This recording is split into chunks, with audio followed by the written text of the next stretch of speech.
ကျွန်တော်ဖုန်းကြီးနာမည်ကဗတ္တန္တသုမနာလင်္ကာရပါဠိပါရဂုရ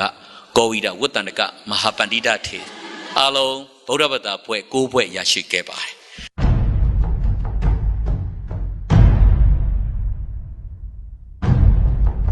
ဆယ်တန်းကိုဂုဏ်ထူး4ဘာသာနဲ့အောင်ခဲ့တယ်ညီမလေးကလည်းဂုဏ်ထူး5ဘာသာနဲ့အောင်ခဲ့ကြတယ်အဲ့တော့မောင်နှမ2ယောက်ဒီလိုဂုဏ်ထူးတွေရဖို့အတွက်တော့ရေထမ်းခဲ့ရတယ်အများကြီး plus rate ကောက်သူများရဲ့နှိမ့်ဆက်ခြင်းတော့အများကြီးခံခဲ့ပါတယ်သို့တော်လည်းအဲ့ဒီအချိန်မှာဖះမသိမယ်လို့ကိုတော်ကကျွန်တော်ကိုသိနေခဲ့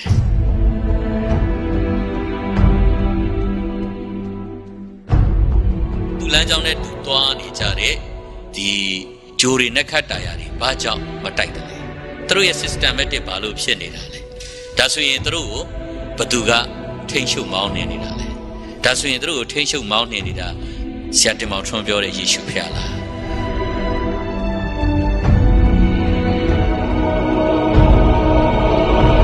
အဲ့တော့ပြန်လာတဲ့အလင်းမဟုတ်ဘဲနဲ့အရေးမပေါ်တဲ့အလင်းဖြစ်နေတော့ကျွန်တော်ထူးဆန်းတယ်ဒါပါလဲဆိုဂရေမော်မှာထထိုင်စဉ်းစားနေတဲ့အချိန်ရောက်တော့မှငါမနဲ့ခင်အစိုးကြီးယေရှုကိုစိန်ခေါ်တာဒါဆိုရင်ယေရှုဖះလားအဲ့မှာအလိုလိုနဲ့နှလုံးအတုတ်နဲ့ပိုးခုံလာတော့လက်လေးတင်ယေရှုဖះပြီးတော့ယုံပြီအဲ့ဒီအချိန်မှာကျွန်တော်ကတင်အောက်ကိုဒူးထောက်ပြီးသားဖြစ်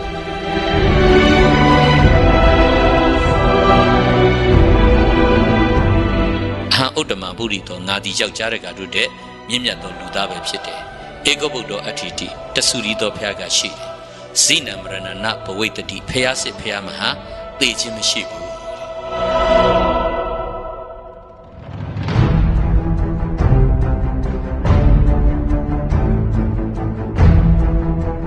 ဒီနေ့နှုတ်ကပတ်တော်သွားဖို့ရန်အတွက်ကျွန်တော်ဆရာနှုတ်ကပတ်တော်မဝေငှဘူးဆိုတဲ့အကြောင်းကြိုတင်ပြီးတော့ပြောပြစေဒီနေ့ဆရာနေကင်းတို့ကဒီမှာလာတဲ့ဆရာ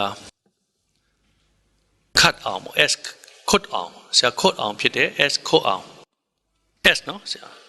ဆရာ s cut အောင် lazum ခွန်အောင်နာမည်ခဏမှားတယ်ကျွန်တော်ဆရာကငကိုတုံးကနေစားမှာနေတယ်အနေစားမဟုတ်ဘူးနော်နေမှာနေတယ်ပြီးတဲ့အခါမှာမိဘမဲ့ဖြစ်သွားတယ်ကိုဘွားကိုလမ်းကြောင်းတယ်ပညာဆုံးသွားတဲ့အခါမှာဖုန်ကြီးဝတ်တယ်ပြီးတဲ့အခါမှာအိန္ဒိယမှာပညာသင်ခွင့်ရတယ်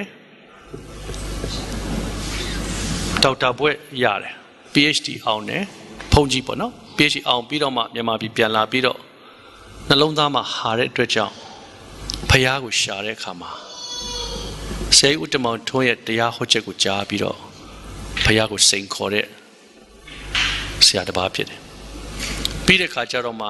စိန်ခေါ်ပြီးတော့မှလူဝတ်လဲပြီးတော့အလုပ်ပြန်လုပ်တယ်ဘွဲ့ရတဲ့အလုပ်နဲ့ပြန်ပြီးတော့လုပ်ပြီးတော့ဖះရှင်ကကြီးမားစွာဖះရှင်အသုံးပြုနေတဲ့ဆရာတစ်ပါးဖြစ်တယ်မြောင်များစွာသောအတွေ့အကြုံတွေရှိတယ်ဒါကြောင့်မလို့ဒီနေ့ကျွန်တော်တို့ဖះရှင်ဘာလုပ်နေတယ်လဲဆိုတဲ့အံ့ဩစရာကောင်းတဲ့အရာကိုစဉ်းစားဖို့ဖြစ်တယ်ညီမတယောက်ရှိတယ်88နောက်ပိုင်းမှာညီမလေးကပြပထွက်သွားတယ်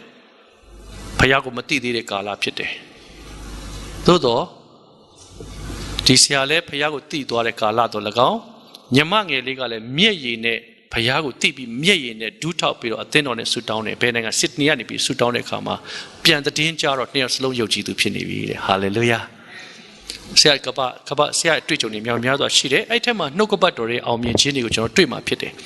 နှုတ်ကပတ်တော်ဝင်ငှဖို့ပြောထားပေမဲ့လည်းဆရာကတက်တည်ခံခြင်းကိုမြင်များသူသွားမယ်ပြီးတော့နှုတ်ကပတ်တော်လေးနည်းနည်းနဲ့သူပိတ်မှာဖြစ်ပါတယ်တော့ဆရာကိုယေရှုနာမ၌ဖိတ်ခေါ်ပါတယ်လို့ဘုရားရှင်ကောင်းချီးပေးပါကျွန်တော်အားလုံးကျွန်တော်နှလုံးသားမြောက်ဖွင့်ပြီးတော့ဘုရားရဲ့ကောင်းမြတ်ခြင်းကြောင့်ကျွန်တော်နားထောင်ရအောင်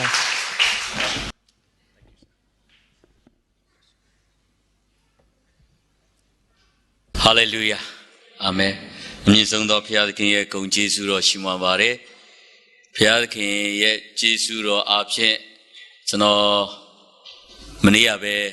ဒီအသင်းတော်ကိုရောက်ရှိလာပါတယ်လာတဲ့ရွေချက်ကတော့ကျွန်တော်တို့ဒီနေဆက်ဒေသအသင်းတော်အတွက်ဆရာကြီးနဲ့လာပြီးမိတ္တရာဖွဲ့ဆွေးနွေးခြင်းလည်းဖြစ်ပါတယ်ရောက်ရှိရင်းနဲ့ဒီအသင်းတော်ကန္တကျွန်တော်ပြောခွင့်လည်းရရှိခဲ့ပါတယ်ဒါလည်းဘုရားသခင်ရဲ့ကျေးဇူးတော်ဖြစ်ပါတယ်ကျွန်တော်နာမည် ဆရာ S ကွန်အောင်ဖြစ်ပါတယ်ကျွန်တော်မွေးစားဖေကဆိုင်ဝါအမေကလောဖြစ်ပါတယ်ကျွန်တော်ရဲ့အဖေရဲ့အမေရင်ကတော့ကျွန်တော်9နှစ်သားပရေကတည်သွားပါပြီ9နှစ်သားလွန်ခဲ့တဲ့1969ခုနှစ်လောက်ပရေကအဖေရောအမေရောသူများတက်လို့တည်သွားပြီတည်ပြီးတဲ့နောက်ကျွန်တော်တို့မောင်နှမ2ယောက်ဒါလမ်းဘေးမှာ plastic ကောက်တဲ့ရေထမ်းရောက်ရင်းနဲ့ပဲကျွန်တော်ကြောင်းတက်လာခဲ့ပါတယ်ကျွန်တော်တို့မိဘတွေတည်သွားတော့မော်လမြိုင်မွန်ပြည်နယ်ကြိုက်မရောနားလေးမှာဖြစ်တယ်ဒါကြောင့်ကျွန်တော်တနင်္သာရီတိုင်းရဲ့မွန်ပြည်နယ်ရဲ့ကရင်ပြည်နယ်ကယားပြည်နယ်တွေကိုအရန်စိတ်ဝင်စားတယ်ဖျားသခင်စီမှာအကြီးအကျယ်ဆူတောင်းခဲ့ဘူးတယ်ဆူတောင်းခဲ့တဲ့အခါဖျားသခင်ကျွန်တော်မြန်မာနိုင်ငံမြေပုံထဲမှာအဝါရောင်နေချယ်ထားတဲ့အရာဒီနေရာတွေမင်းသာသနာလုပ်ရမယ်ဆိုပြီးကျွန်တော်ကိုဝေရှင်းပေးခဲ့တဲ့အခါမှာကျွန်တော်ပကံညာဥဒေတာစပြီးတော့မြန်မာနိုင်ငံအနှံ့သာသနာဝင်ခဲ့ပူပါတယ်အဲ့တော့ကျွန်တော်1969ခုနှစ်ပရေကမိဘမရှိခဲ့ပဲနဲ့ဒါဖျားသခင်ရဲ့ကျေးဇူးတော်ကိုအဲ့ဒီအချိန်နားမလည်ခဲ့မယ်လို့ကျွန်တော်ဖျားသခင်ကကျွန်တော်ကိုလမ်းပြပို့ဆောင်ခဲ့ပါတယ်ရှေးဥစွာနှုတ်ကပတ်တော်တမန်ကျမ်းစာတော်မြတ်ကိုဖတ်ပြစေဓမ္မရာဆိုရင်ပထမဆောင်အခန်းကြီး1အပိုင်ငယ်6ကနေပြီးတော့အောက်ကိုအနည်းငယ်ဖတ်ပါမယ်ဓမ္မရာဆိုရင်ပထမဆောင်အခန်းကြီး2အပိုင်ငယ်6ကနေအောက်ကိုအနည်းငယ်ဖတ်ပါမယ်ထာဝရဘုရားသည်သေစီသောအခွင့်အသက်ရှင်စေသောအခွင့်မရဏနိုင်ငံသို့နှိမ့်ချသောအခွင့်ထားမြောက်စေသောအခွင့်ရှိတော်မူ၏ဆင်းရဲစေခြင်းက၎င်းရတတ်စေခြင်းက၎င်းထာဝရဘုရားပြု၍နှိမ့်ချသောအခွင့်ရှိမြောက်သောအခွင့်ရှိတော်မူ၏ဆင်းရဲသောသူကိုမြေမှုန်တဲက၎င်းငတ်မသောသူကိုနောက်ရှိပုံတဲက၎င်းရှိမြောက်၍မင်းသားတို့နှင့်ထိုင်ရသောအခွင့်ဘုံကြီးသောပလင်ကိုအမွေခံရသောအခွင့်ကိုပေးတော်မူ၏အကြောင်းမူကားမြေကြီးတိုင်တို့ကိုထာဝရဘုရားပိုင်၍ထိုတိုင်တို့အပေါ်မှာလောကရတ်ကိုတည်တော်မူပြီးဖတ်သွားတဲ့အသက်ရှင်တော်မူသောနှုတ်ကပတ်တော်ပေါ်မှာ၎င်းကြားနာခြင်းပေါ်မှာ၎င်းတယောက်စီတိုင်းဘုရားသခင်တည်တပံသာ၍ကောင်းချီးပေးပါစေအာမင်ကျွန်တော်အသက်တာမှာဒီနှုတ်ကပတ်တော်ကကျွန်တော်ကိုအကျဉ်းချင်းစကားပြောပါတယ်ဘာလို့လဲဆိုတော့ကျွန်တော်ခရစ်တော်ကိုရလာပြီးတဲ့အချိန်မှာကျွန်တော်လုံးဝမမျှော်မှန်းတဲ့ဘဝအသက်တာတွေကိုကျွန်တော်ရလာခဲ့တယ်ရတဲ့အချိန်တိုင်းကျွန်တော်မျက်ရည်ကျတယ်ဘာလို့လဲဆိုတော့ကျွန်တော်ကိုတော့ဘာလို့ကျွန်တော်ကိုဒီလောက်ကောင်းချီးပေးတယ်လဲကျွန်တော်မထိုက်တန်ပါဘူးဘာလို့လဲဆိုတော့ကျွန်တော်ငယ်ငယ်တုန်းကပြား90သုံးဖို့တောင်မှကျွန်တော်9ရက်စဉ်းစားဘူးတယ်အဲ့ဒီလို9ရက်စဉ်းစားပြီးနေခဲ့တဲ့ကျွန်တော်မှာဒီနေ့ဆိုရင်ဘုရားခင်ရဲ့ကျေးဇူးတော်ကြောင့်ဥယျာဉ်တွေလည်းအများကြီးပိုင်တယ်ကျွန်တော်မလို့ခြင်းလည်းဘုရားရှင်ပေးတယ်နောက်ကျွန်တော်ခရစ်တော်ကိုစရတဲ့အချိန်ပါပတ်စံတပြားမှမယူဘဲနဲ့ခရစ်တော်နောက်လိုက်ခဲ့တယ်ကြောက်တူးရင်းနဲ့အင်္ဂလိပ်လုပ်တယ်အင်္ဂလိပ်လုပ်ရင်ကြောက်တူးတယ်ဒါလိုနဲ့ဘုရားသခင်ကကျွန်တော်ကိုကောင်းချီးပေးတယ်ကိုယ်ပိုင်ကားတစ်စင်းရရှိခဲ့တယ်အမှုတော်ဆောင်တယ်ဒါလိုနဲ့ကျမ်းစာကြောင်းတက်တဲ့အမှုတော်ဆောင်ပါတယ်ဒီနေ့အထိကျွန်တော်အစေခံတက်ပဲအမှုတော်ဆောင်တယ်လုံးဝလာဆာမစားဘူးဒါဆိုပါစားလဲဖះအမြဲတမ်းကြွေးတယ်ပိုရှမ်းနေကျွန်တော်ဘယ်နေရာပဲသွားကျွန်တော်မျက်နှာမငယ်ဘူးဒါမှမဟုတ်ကျွန်တော်ပါလဲဆိုတော့မနေ့ကကျွန်တော်တို့အတူတူထွက်လာကြတဲ့ကျွန်တော်ညီကိုမောင်နှမတွေ9ဦးလာခဲ့တယ်တယောက်ကအမိခံခရိယံပဲဖြစ်နေတယ်သူ့အတွက်ရောက်တော့ကျွန်တော်နှမျောတယ်မကြွေးချင်ဘူးဒါမှမဟုတ်အင်မတန်ဖះကိုဆက်ကပ်နေတဲ့အစေခံတွေအတွက်ရောက်ရင်ကျွန်တော်ပါတယ်မြအကုန်လုံးကျွန်တော်ပေးရတာကျွန်တော်မနှမျောဘူးဘာလို့လဲဆိုတော့ဖះကကျွန်တော်ကိုပေးတာအမှုတော်အတွက်ပေးတယ်စေတန်အတွက်မပေးဘူးဟာလေလုယာအာမင်အဲ့တော့ဒီနေ့ကျွန်တော်ဘယ်နေရာမှလည်းဘလို့ပဲပြောဒီဖះသခင်လမ်းပြတဲ့နေရာတိုင်းကိုကျွန်တော်သွားပါတယ်ကျွန်တော်ရဲ့ညီကိုမောင်နှမတွေအသင်းတော်ကိုကျွန်တော်ပြောတဲ့စကားတစ်ခွန်းပဲရှိတယ်အဲ့ဒါဘာလဲဆိုတော့ဖះသခင်မလွတ်လို့ရှိရင်ရှေ့လန်းတလှမ်းလှမ်းလို့မရဘူးဖះသခင်ပို့လို့ရှိရင်ဘလောက်ပဲပိတ်ထားတဲ့တကားတွေဖြစ်ဖះသခင်ရိုက်ချိုးသွားတယ်ဒါကြောင့်ဒီနေ့ကျွန်တော်အနည်းငယ်တက်တည်ခံပြရစေကျွန်တော်ဆရာတော်ကိုလည်းကျွန်တော်ခွင့်တောင်းထားတယ်ကျွန်တော်ဒေသနာဟောတာတဲ့တက်တည်ပဲခံပြရစေလို့ဘာလို့လဲဆိုတော့ကျွန်တော်ခရစ်တော်နောက်လိုက်လာတာ18နှစ်အတွင်းထဲမှာပဲရှိပါသေးတယ်ဒါပေမဲ့လို့ခရစ်တော်နဲ့တကယ်တမ်းရှောက်လန်းလာတာက15နှစ်ကျော် 16နှစ်အတွင်းထဲမှာပဲရှိပါသေးတယ်လို့ဒါကြောင့်ဒီလိုအတွင်းထဲမှာပဲဘုရားသခင်ကျွန်တော်ကိုအများကြီးရှင်းမြောက်ခဲ့ပါတယ်လွန်ခဲ့တဲ့1960ခုနှစ်မှာမိဘနှစ်ပါးလုံးအသက်ခံပြီးတဲ့နောက်မောင်နှမ2ယောက်တည်းဘဝမှာဖျားဆိုတာနားမလဲခဲ့ဘူးနေ့စဉ်စားနိုင်ဖို့အတွက်ပလတ်စတစ်ကောက်တယ်ရေထမ်းရောင်းတယ်ဒီဘဝနဲ့အသက်ရှင်လာတော့လူတွေရှေ့မှာအယမ်းမျက်နှာငယ်တယ်အဖေရဲ့အမျိုးအနွယ်ဘာမှမသိဘူးအမေရဲ့အမျိုးအနွယ်ဘာမှမသိဘူးမိဘတွေနဲ့အတူခရီးထွက်လာတဲ့လမ်းမှာလက်နက်ကန်အဖွဲ့တစ်ဖွဲ့ကအမေကိုမရင်းကျင့်သွားတယ်အဖေကိုလည်းဘယ်နဲ့ထိုးတက်သွားတယ်မျက်စိအောက်မှာအမေနဲ့အဖေက2ယောက်လုံးအလောင်းကိုကားတက်စီဖောက်ပြီးကားရောမီးရှို့ပြီးထားပခဲ့တဲ့အခါလမ်းဘေးကရှုံပုတ်ထဲမှာမောင်နှမ2ယောက်ဘယ်သွားမှမသိခဲ့ဘူးဒီလိုနဲ့ရန်တန်းပြီးတော့လမ်းလျှောက်လာတော့ကရင်တောင်သူတဲတဲရောက်တော့ညီမလေးကိုတော့ကြောင်းထားပေးမယ်ကျွန်တော်တော့အလုပ်လုပ်ရမယ်ဆိုတော့ကျွန်တော်အရန်ဝမ်းနေတယ်ဘာလို့လဲဆိုကျွန်တော်စအရန်တက်ရှင်တယ်ပညာတတ်မှပဲကျွန်တော်ပြန်ပြီးတော့ဘဝကိုမရက်တည်နိုင်လိမ့်မယ်ကျွန်တော်မောင်နှမ2ယောက်အဲ့ဒီမှာ10ရက်လောက်ကတ်နေပြီးတော့စူးစမ်းပြီးလမ်းသွားကြတယ်မော်လမြိုင်ရောက်လာတဲ့အခါမော်လမြိုင်မှာကျွန်တော်တို့ခဏနေတယ်အဲ့ကကျွန်တော်တို့ဆရာကြီးကကျွန်တော်တို့ပညာသင်ပေးခဲ့တဲ့ဆရာကြီးကပြန်တွေ့တော့ကျွန်တော်ပဲခူးမြို့ပို့ပေးတယ်ဒါနဲ့ပဲခူးမြို့ဆန်တော်ရင်း၄လမ်းမှာရှိတဲ့မိတ်ဆွေတူဦးရဲ့အိမ်အောက်မှာမောင်နှမ2ယောက်ကတ်နေပြီးတော့ကျွန်တော်အထက6မှာကြောင်းတက်ခဲ့ကြတယ်ပဲခူးအထက6ကနေကျွန်တော်10တန်းကိုဂုံတူး4ဘာသာနဲ့အောင်ခဲ့တယ်ညီမလေးကလည်းဂုံတူး5ဘာသာနဲ့အောင်ခဲ့ကြတယ်အဲ့တော့မောင်နှမ2ယောက်ဒီလိုဂုံတူးတွေရဖို့အတွက်တော့ရေထမ်းခဲ့ရတယ်အများကြီးပလတ်စတစ်ကောက်သူများတွေနှိမ့်ဆက်ခြင်းတော့အများကြီးခံခဲ့ပါတယ်သို့တော်လည်းအဲ့ဒီချိန်မှာဖះမသိဘူးလို့ကိုတော်ကကျွန်တော်ကိုသိနေခဲ့ဟာလေလုယာအာမင်ဘာကြောင့်လဲဆိုတော့နောက်ပိုင်းမှာကျွန်တော်ကိုတော်ရဲ့အကြောင်းကိုပို့ပြီးသိလာခဲ့တယ်အဲ့တော့ကျွန်တော်1980ခုနှစ်မှာကျွန်တော်ရန်ကုန် RNT ကနေပြီးတော့ကျွန်တော်ကြောင်းပြီးပါတယ်ညီမလေးကလည်းကျွန်တော်ပြီးတဲ့နောက်မှာဒီစေတက်တူကနေကြောင်းပြီးခဲ့ကြတယ်အဲ့တော့ကျွန်တော်ကအစိုးရအလုပ်လုပ်မလားမိဘတွေကိုတတ်သွားတဲ့လူကိုလိုက်ရှာမလားလို့ကျွန်တော်အများကြီးတွေးတယ်မောင်နှမ2ယောက်လုံးငယ်လေးပတွေကအခက်အခဲဒုက္ခကြုံတွေ့တိုင်းမိဘတတ်တဲ့လူကိုပြန်တတ်ရှင်တဲ့စိတ်ပဲရှိခဲ့အမြဲတမ်းနှလုံးသားကလူတတ်ရှင်တဲ့စိတ်အချိန်ပြည့်ဖုံးလွှမ်းပြီးတော့အာဃတနဲ့ပဲအသက်ရှင်ခဲ့တဲ့မောင်နှမ2ယောက်လုံးဖြစ်ပါတယ်ဒါနဲ့ကျွန်တော်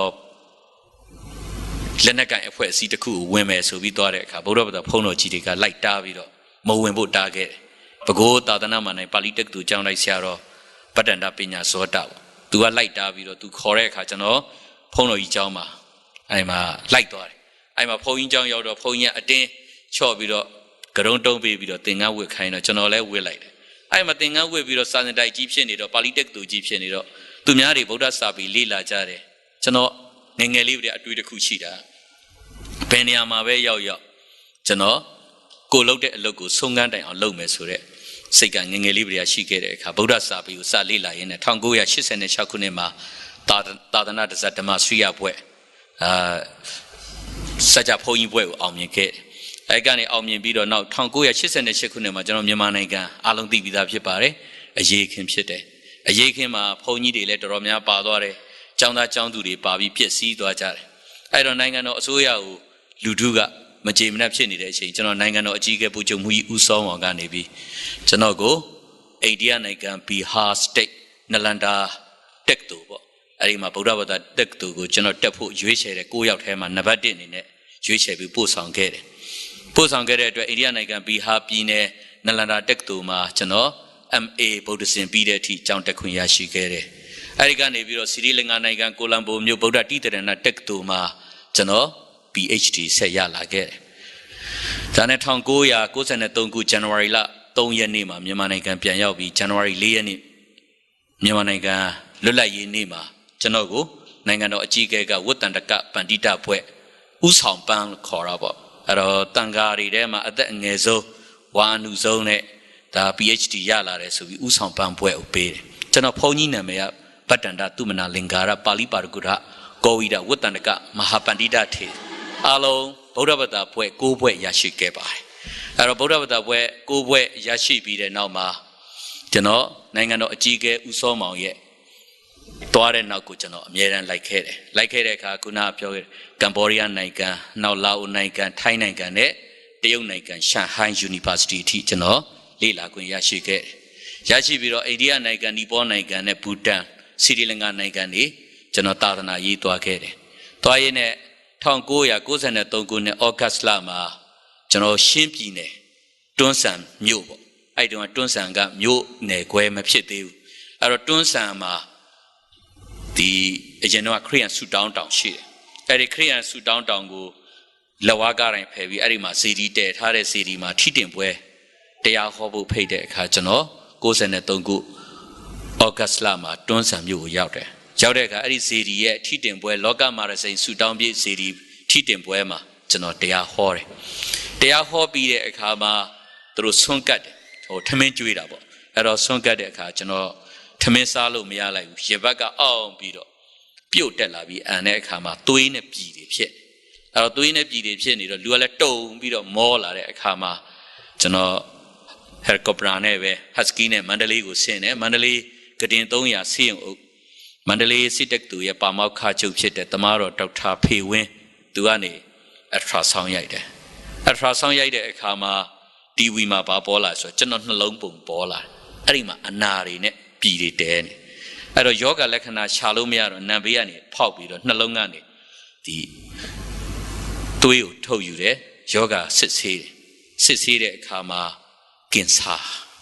အဲ့တော့လူပေါင်း1000မှာတောင်တယောက်မကြုံဘူးတဲ့ကင်ဆာယောဂနှလုံးမှာဖြစ်ဒါဆိုကင်ဆာဆိုသိပြီပေါ့ကိုလည်းသိလူဖြစ်တတ်မှတ်လိုက်တယ်ဆရာဝန်ကလည်းကုလို့မရတော့ဘူးအဲ့တော့ယောဂလက္ခဏာကင်ဆာလက္ခဏာစသိပြီးပေါ်လာပြီကင်ဆာဆိုတာတတ်မှတ်လို့ရပြီဆိုရင်ကင်ဆာယောဂရဲ့တက်တန်းဟာအနည်းဆုံး9နှစ်ရှိပြီလို့သူပြောမှကျွန်တော်လည်းတအားစိတ်သက်ကြသွားတယ်အဲ့တော့နိုင်ငံတော်အကြီးအကဲကတော့ကုလို့ရတဲ့နိုင်ငံတွေမှာလိုက်ကုမယ်ဒါနဲ့ဂျပန်နိုင်ငံအဲ့တော့ဂျပန်နိုင်ငံမှာကုရင်းနဲ့အဲ့ဂျပန်တိုကျိုတွေကျွန်တော်မနေနိုင်ဘူးအဲ့မှာဟိုကိုင်တိုကျွန်တော်မြန်မာနိုင်ငံမှာဆိုလို့ရှိရင်ရှင်းတောင်လိုနောက်ပြီးတော့ရှမ်းပြည်နယ်လိုအင်မတန်လှတယ်နေလို့ကောင်းတယ်နှင်းနေလဲတအားကြအဲ့ဒီဟိုကိုင်တိုကိုပို့တယ်ဘလောက်ပဲရှုခင်းလှဘလောက်ပဲအေဂျင့်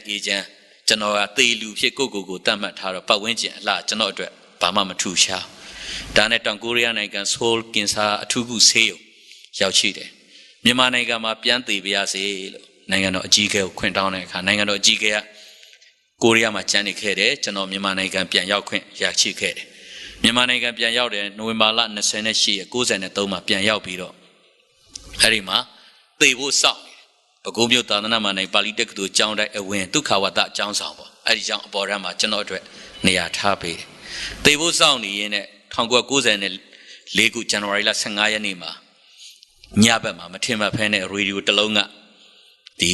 တရှင်းတန်ထွက်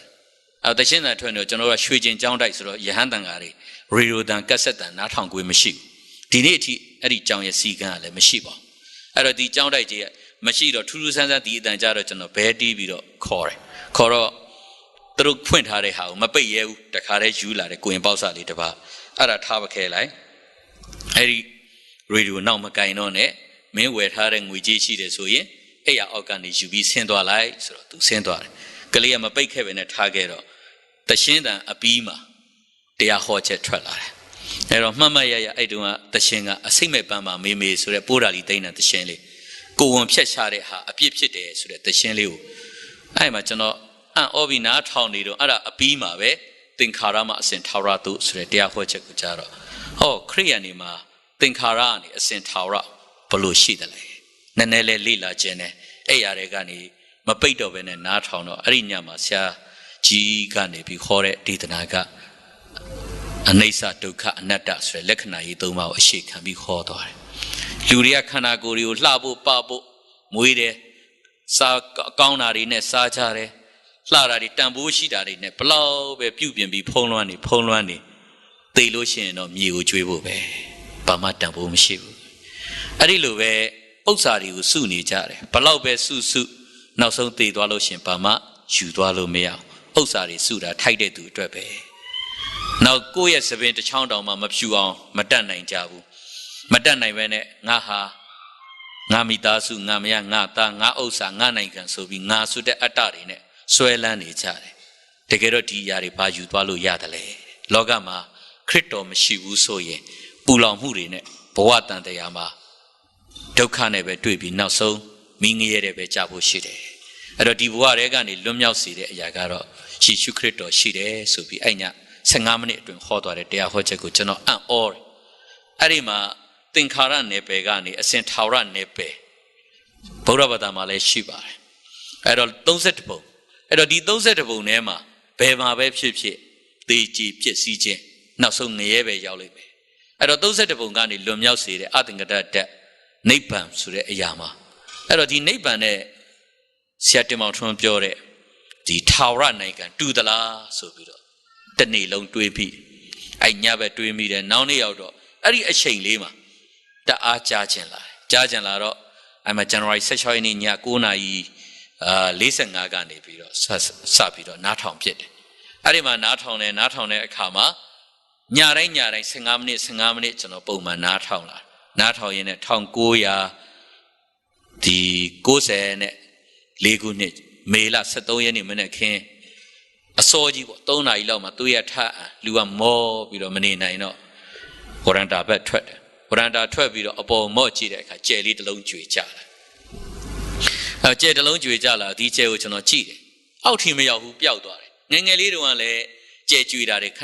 မြင်ဘူးတယ်ဒါမှမဟုတ်မတွေးဘူးဒါမှမဟုတ်ခုတော့ကျွန်တော်တွေးမိတယ်လောကမှာလူတွေထိမ့်ရှုံမောင်းနေတဲ့မော်တော်ကားတွေမော်တော်ဆိုင်ကယ်တွေပင်လယ်ထဲမှာရှိနေတဲ့သင်္ဘောတွေနောက်ပြီးတော့ station တစ်ခုနဲ့တစ်ခုတိတိကျကျလွတ်ပေးနေတဲ့ဒီတန်လန်းပေါ်မှာပြေးနေတဲ့မြစ်ထားတွေ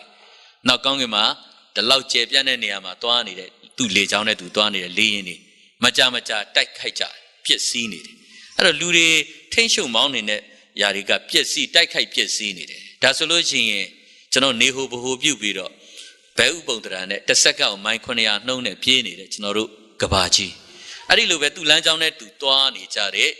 ဒီဂျိုတွေနဲ့ခတ်တာယာတွေဘာကြောင့်မတိုက်တယ်လဲသူတို့ရဲ့ systematic ဘာလို့ဖြစ်နေတာလဲဒါဆိုရင်သူတို့ကိုဘသူကထိမ့်ရှုံမောင်းနေနေတာလဲဒါဆိုရင်သူတို့ကိုထိမ့်ရှုံမောင်းနေနေတာ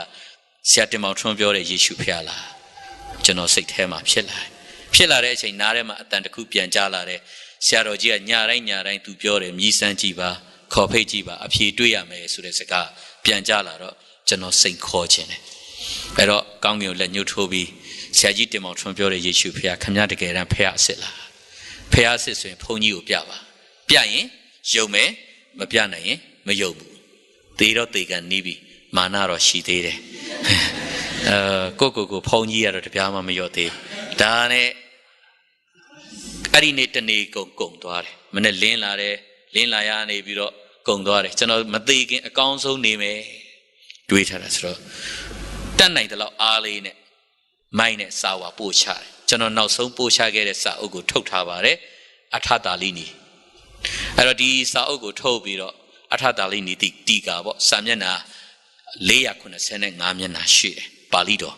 အဲ့တော့ဒီစာမျက်နှာဒီစာအုပ်ကိုနောက်ဆုံးဘုန်းကြီးဘွားမှာထုတ်ခဲ့တဲ့စာအုပ်ဖြစ်ပါတယ်နောက်လောကစာပေတော်များများရေးခဲ့ဘူးတယ်1988ခုနှစ်ပရဲကကျွန်တော်လောကစာပေရေးခဲ့တဲ့ကလောင်နာမည်တက္ကသိုလ်ငိမ့်ွယ်ခေါ်ပါတယ်အဲ့တော့ကျွန်တော်ဗုဒ္ဓစာပေကိုကျမ်းဂန်ကိုပြုစုရင်းနဲ့နောက်ဆုံးအဲ့ကျမ်းကိုလည်းပြီးကနေပြီ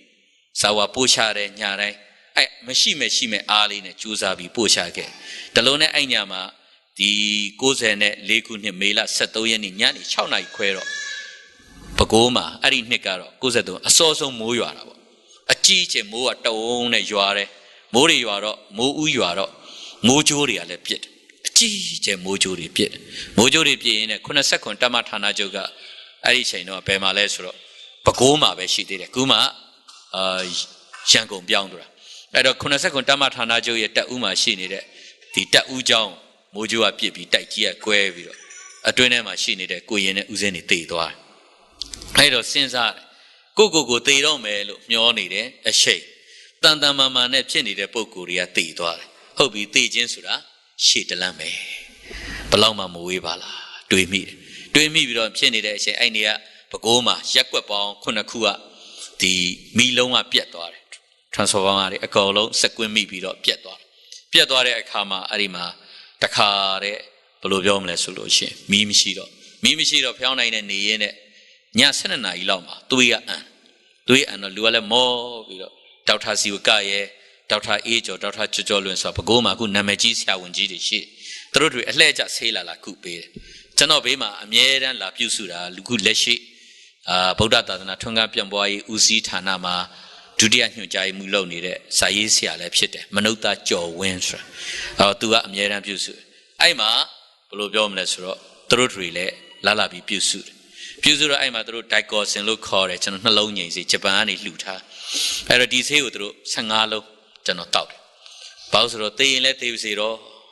Loga India, a young man, Kanaguale, Matena, I know.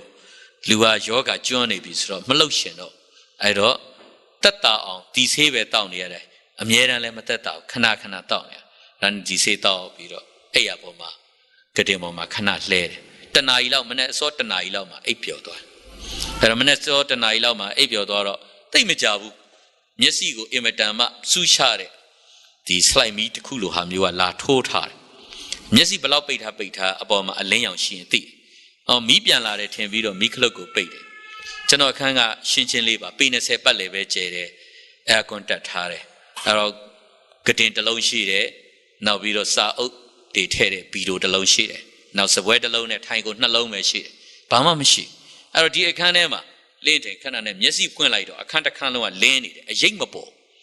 Arrow me pian la a limbo penne. A jamabore, a lamption, two sunny, the ballet, so grimo mata tiny. Since I need a shenoma, or American soy, Jishu sing quarter. That's me, Jishu piala. I'm a lulunin, along a two book on Laro, let it in Jishu pia, Vido Yomi. I say my general, getting out to top that pit. Matimmavu, getting more below Simpi Mamadi, to top Yishu pia, Vido Yomi, no gun, one connect Kairoma. Only payment to a pound, not handle la jalo, Nadi Shanta pay me. Then go to Murica doing a quick can't have it. Did thou always jaya. Takama Majavu at Damshin, Chano, Pachi, Matu. Arima Sega no sola. I imagine of our channels. Chanoman Nalonkin Sashire. Palolo Murica to Pimele. Damlo, and Osia Gauna, Arishing a Sabi, Chano, Ateshu Gaune, Walare. Ateshu wala, near Tata, poor bar. I'm the shape in a linga, Nilarish, the gala, a being a collar. The gacola, a ling at the PV Piaudo, Piaudoma, Janotabiro, the gato, Balu the gaconi, a lead, Manu, Winloyada, Win Libela, the ga pay mamma paper and through Swessidra, at a pony council draw like Macopemo win ye, at a Babiolesra, Almgani, Mambringani, a leon at the R20, 20 to Bales will be Pilara. At Obama ho sema through Saint Dore. I chang as a general Yama Ebu, Piana and Tron, Pirochino Sensa. Sensa in it, Sao Palisa Oto Oko, Kauchi. Kauchira, these are Oko, General Takama Macain Pifu. Macain Pifusra, Malule, Malu Apu. Longer Pinsma Tingaina, General Bodabadama swing, Tingaina, Chouching Deno. At a Pinsma Tingaina, Mendomin Letabria, these are Oko, paid Harry. Horror of Buddha Hore, Damlu Disa Ogu, Bajang Pay the Lesura, Jano Nauma, Lila Geta. I do the Pay Haresa Opi, the Satating I know, Loa Mapare, Sa Oak. I do the Pali Muyen Shini, so we Jano Disa Ogu, Lila Boso, we Jutrave Shide, Mapapip. Dane ID Saudia, a Colombido Haria, a Luya Vidari Pianero, Disa Olitogo, Jano Mia Oma. Niatana let that Dani, the Molema Moser, Disa Ogu, Jano Lamfat. Padeka, Samina Diana Save Shiva. Had a Palilo Samina Diana Save Shiva, so these are Ogo, Pare, Shinga, Aloma, Nasa Kunamanila Pecha, Tanaima Bina. Had a Palilo, Danetano Pato, Samina Diana say Nayodoma, Arima Trusa San Palido to a tweet. The Palilos were not the Bopama Maho. Arima shed don't jagu to a tweet, but shed don't jealous. Anandaga Boda made Bodaga Brainy Van Sanome, Miao Yago, Gambu, and Napago Miana Lebido. So, be the Lenny, Ananaga, Shimpia, a Shimpia Machido in Vido, but do Oshomle, but do don't demele, a Shimpia Simane Payala, Damam Simane Payasura Shidala, Bodaga made it, Kama, Boda Papiolesra. Aha Odama Burito, Nadi Jaraga do de, Mimiato Ludabe Pite, Egobodo Atiti, Tasurido Piaga Shide, Sinam Rana, Poweta di Payase Payamaha, Bejimashibu. I do ego budo, ကိင်္ဂရဏဧကုပ္ပုတောအဋ္ဌိတိဘယ်မှာလဲတဆူရီသောဖရာဆိုတာအာနန္ဒာပြန်မေးတဲ့အခါတော့မှဗုဒ္ဓကအချက်၃ချက်ကိုပြောတယ်အဲ့ဒီအချက်၃ချက်မှာရှစ်သားတို့တဲ့ငါတပါးသောအရှင်ခါမှာတခုရီသောတရားဖြင့်ရှုမှတ်ပွားများဆင်ခြင်အောင်မြင်နှလုံးသွင်းတဲ့အခါတဆူရီသောဖရာကိုငါတွေ့တယ်ထိုဖရာဟာမေတော်ဖြစ်တဲ့မာရိအမည်ရှိသောသရိုးသမီးအပြုတ်ကညာကမွေသောသားဖြစ်တယ်သူဟာဓာလလနဲ့ပြိဋိဘံဆံမယ်ပြိဋိဘံဆံပြီးမှပြန်ရှင်တဲ့ဖရာဖြစ်တယ်သူပြောတယ်ပါဠိလိုတော့ပိုရှင်းတယ်မြန်မာလိုပြန်တဲ့အခါမှာဒါနည်းနည်းလေးလိုအပ်ချက်တွေရှိမယ်အဲ့တော့အဲ့ဒီမှာမာတာမာရိနာမကညာယပုတ်တော်လို့သုံးတယ်မေတော်ဖြစ်တဲ့မာရိအမည်ရှိသောသရိုးသမီးကညာကမွေးမယ်တတ္တတန်တေနပြိဋိဘုတေတဲ့ဓာလလနဲ့ပြိဋိဘံဆံမယ်ဇီဝိတာဝရောပေယဇီဝကိရိတော်တယ်အသက်ဇီဝင်ရှုပ်ပြီးရင်ပြန်ရှင်တဲ့ဖရာဖြစ်တယ်လို့သူပြောအဲ့တော့ဒီအချက်ကိုကြည့်လိုက်တော့ဆရာကြီးတင်မောင်ထွန်းပြောနေတဲ့ယေရှုခရစ်တော်ရဲ့အကြောင်းနဲ့ဒီမှာပြောထားတဲ့အချက်က၃ချက်လုံးတွားပြီးတော့ကိုက်ညီနေတယ်ယေရှုခရစ်တော်ရဲ့မဲတော်ဟာအပြုကညာမာရိဖြစ်တယ်သူကကျွန်တော်တို့ရဲ့အပြစ်အတွက်ဓာလန်လက်နဲ့ကရဏီကုန်းထက်လဝါကားတိုင်းမှာအသက်ပေးအသွေးသွန်းလောင်းတယ်သူဟာတည်ခြင်းတရားကို၃ရက်မြောက်သောနေ့မှာရှင်ပြန်ထမြောက်တယ်အဲ့ဒီမှာပဲကျွန်တော်ပို့ပြီးတော့နှိုင်းရှင်ပြီးတော့ရှင်းရှင်းလင်းလင်းနဲ့အလင်းရပို့ရလာခဲ့ဒါနဲ့နိုင်ကြည့်လိုက်တော့မနေ့6နာရီ15မိနစ်ဖြစ်တယ်ဒါနဲ့ကျွန်တော်ကြောင်းပေါ်ကနေဆင်းတယ်ခါတိုင်းကတွဲပို့မှအောက်ကိုဆင်းမယ်ဆိုရင်အပေါ်လောက်နည်းနည်းပါးပါးလောက်ဆိုရင်ကိုယ့်ကိုပေပြီးလမ်းလျှောက်လို့ရမလို့ကြောင်းပေါ်ကနေအောက်ဆင်းတော့မယ်ဆိုရင်အတွဲရှိမှာဒါမှမဟုတ်အဲ့ဒီကတိုင်းနဲ့ကျွန်တော်ဆင်းလာကျွန်တော်သင်္ကန်းဝတ်ပေးခဲ့တဲ့ဆရာတော်ကြီးဗတ္တနာပညာစောတာအဲ့တုန်းကရှိသေးတယ်မသိသေးဘူးသူ့စီကိုဓာတ်လိုက်သွားတယ်ကျွန်တော်ထွက်ပြရစေတပည့်တော်ထွက်ပြရစေလို့သွားပြောတော့သူကနေပြီးတော့တမမှုခေါ်တယ်တိုင်မှုခေါ်တယ်ထွက်ခွင့်မရခဲ့ထွက်ရင်ဖမ်းမယ်ထွက်ရင်ဖမ်းမယ်ဆိုတော့ကျွန်တော်စဉ်းစားတယ်အရှိနီးအဖမ်းခံမလားဆိုပြီးတော့နည်းနည်းကြောက်တာပေါ့အဲ့တုန်းတခါမှအဖမ်းမခံဘူးပြီးတော့ဘုန်းကြီးဘွားနဲ့ဆိုတော့ဒါနဲ့တစ်နှစ်ကြာသွားတယ်1995ခုမေလ21ရက်တိရောက်တယ်အဲ့တော့မေလ20ရက်နေ့ညမှာဆရာကြီးတင်မောင်ထွန်းကပါဟောလဲဆိုတော့ခန္ဓာကိုယ်တတ်နိုင်ပြီးတော့စိတ်ဝိညာဉ်ကိုမတတ်နိုင်တဲ့ပုဂ္ဂိုလ်မကြောက်နဲ့ခန္ဓာကိုယ်လည်းတတ်နိုင်တယ်စိတ်ဝိညာဉ်ကိုလည်းငရဲချနိုင်တဲ့ပုဂ္ဂိုလ်ကိုကြောက်ပါသင်တို့ရဲ့ကောင်းကသပင်တစ်ချောင်းချင်းကိုပင်ဘုရားခင်ရှေ့ထားတယ်ဆိုရယ်အားပေးတရားဟောချက်မှာကျွန်တော်အားပေးအဲ့မှာကျွန်တော်ထိုင်စဉ်းစားတယ်ဘာစဉ်းစားလဲဆိုတော့ကျွန်တော်နှလုံးကင်စာပျောက်ပြီးလူပြန်ဝနေလူတွေကကျွန်တော်ကိုသေတွင်းတွက်ဆိုပြီးတော့လူတိုင်းအံ့ဩကြတယ်မနုဿကြော်ဝင်ထုတ်တဲ့စာအုပ်တော့အုပ်ရှိတယ်ခန္ဒီလက်သုံးမြတ်သောဘုံဆိုပြီးကျွန်တော်ဓာတ်ပုံနေနဲ့ထုတ်ထားတယ်ကင်ဆာယောဂခံစားနေရတဲ့အချိန်ကိုရီးယားဆေးရုံကြီးမှာပလက်လန်ပြီးနေတဲ့အချိန်နောက်ပြီးတော့သူတို့ဆေးကုသနေတဲ့ပုံတွေအဲဒီကနေပြီးတော့နောက်ဆုံးကျွန်တော်ဝါဝဖြိုးနဲ့ပြန်ပြီးတော့ဒီကျမ်းမာလာတဲ့ပုံအထိသူကပါတယ်အဲ့တော့ကျွန်တော်အဲ့ဒီစာအုပ်ကလည်းသူတို့ထုတ်ထားပြီဘာလို့ဆိုတော့သူတို့ကကျွန်တော်ခန္ဒီသီးခံခြင်းတရားတွေနဲ့ကျွန်တော်နေထိုင်နိုင်ခဲ့တယ်ဒါကြောင့်မလို့တရားအားထုတ်ပြီးတရားပေါက်သွားလို့ကျမ်းမာသွားပြီလို့သူတို့ကထင်တယ်ဘာလို့ဆိုတော့သူတို့ကအခန်းထဲကအလင်းရောင်အပြင်မြင်ထားတယ်ကျွန်တော်လည်းမပြောရဲဘူး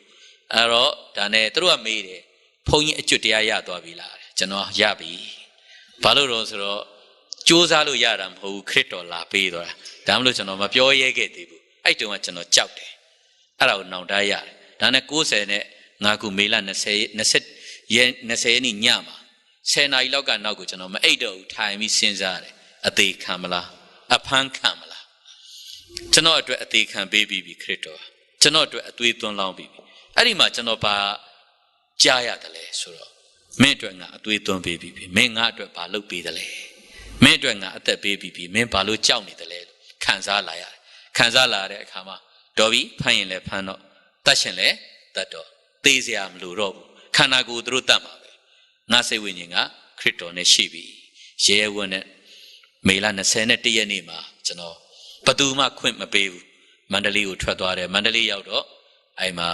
မိတ်ဆွေဘုန်းကြီးတွေနဲ့တွေ့ပြီးတော့ဘုန်းကြီးကထွက်တယ်ထွက်ပြီးတော့ဘာလုပ်စားမလဲစဉ်းစားတယ်သူများလှူထားတဲ့ပစ္စည်းတပြားမှမယူတော့ထားပါခဲ့ဘာလို့ဆိုတော့ကျွန်တော်ကိုယ်တိုင်ဗုဒ္ဓဘာသာတော့အတွေးခေါ်ရှိသူများလှူထားတဲ့ပစ္စည်းကိုအပြင်မှာစားရင်သူများတွေကလည်းအပြစ်မြင်တယ်ကျွန်တော်လည်းမစားဘူးထားပါခဲ့ပြီးတော့အဲ့တော့ဆိုရင်ဘုန်းကြီးတို့ကတော့ပူစရာမလိုဘူးလှူမဲ့လူတွေအများကြီးရှိတယ်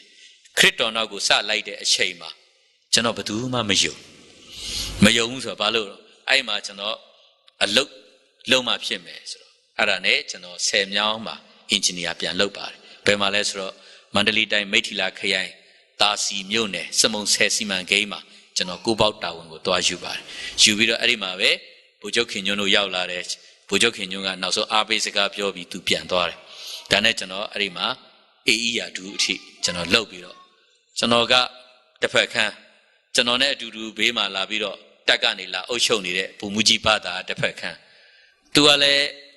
Nya Solution, Via Taude, a color, Manaki a saucer into a soy tie. I can't do a pair she coby. I wrote to up the Perkan, pair Jay in a shikoro. Janoga let the Perkangani, Paloles, Jansa shoot. Damn Jansa, ID Chama, Janoma, Machi, they say the mountain horrid, they are hot jet die, now Vido Sias, Uzo Wintron. Dugani Biro, Rigani, Jansa Pate Harango, Janonagani, lights who Biro, Jampai, a little choya jolo, Yavi. And Janoga, the Vega Pony dam, a Biao Debu, Jansa go, the Vega Pony than a year, the Dua de Pega Piachi Co, Janoni of Yatana, Kanakana dead. Bowser Ariama, Dugale, a soy tare a gin sheet, Janola Pony Brega, a soy tare a gin a sheen, Neolon a gin to need a sort her. I'll do what Tavis and Dua Piachi Core. Tu Piachi Coin, General Tweed, a general general Asian Piachi Cora. Good General Baduchi Combe, Crito Chicom, Pelusu Taman, General Medi. Medido Balole, a lawyer at Jansago, a Sagani, Sa, with a pony than a tiny jut. I'm a dualeto kai out, Generaleto kai out, Nealo Shetter. The nail to about goes and Shakune, John Lass and Iron in it to the two about Jola, Canalavo, Hoga Piova, so. Tu National Nail. A go Gigi live Kojara, a Biova, so Kamati Mataluni, you know, my ship food. Erocana, Krian le, Maho, Mahone. Krian, so Yedema Ngone, Kamia Ngole, and Palomle. Cashimpine Dova, Cashimpine Macrean, Miaj. Danet and all like Cashimpine Twesha. Allo Twelomia, a low Piama, a low Mabiano, Wuchano, Cashimpine Dome. As a Trocuma Bele, Twas at Den Vito, Kitchen Doro Paca, sign down, who got more in my chow 2 years, I'm a 30 can in chow 2 days. Jansa Otto Liang as and a webby pet. Kitchen at the no dore, Kitchen yet no, mian, lemacam, Pamalu Webione. The catchin at the no dore, let you know, go there, so we do one lemacam. Chanotti out of here. Danetano Sudan, at the no Bama dore. Pero Piajon latte. General now soon call you my tiny. General a week cut so chow do the master. Nea tine and no soma. Think out Gidia love your Ginama eddy timer, cannot pay viva. Anna General Auga concrete Kelima tiny. Pagan de das or Luriga, Panane, Piajon teta. Shuni your barrio bala. Adi concrete Kelima Diana General tiny. Cana General Gita, Puda Marilla. Panaculu or Mayava, Usu, Lalabio. Janola, oh, Jesu did, Guru Jesu did. Dane, now so you're a do dore, Paman Hiaga, Sapian Jazo, so Janoru Doy in a Shimpia John Lima, Dote. A Shimpia John Lee or Shimpia John Lia, Mount Omatovu, Nijibo Machanoru Toya Diana, Doy, Naviro Piana, Piana Kama, Janoru Loban, a low show like a low show de Kake, Jesu Robe. Tonya that to Mia Tanjan Lima, Lechin Shep, Janoru suit down Jar.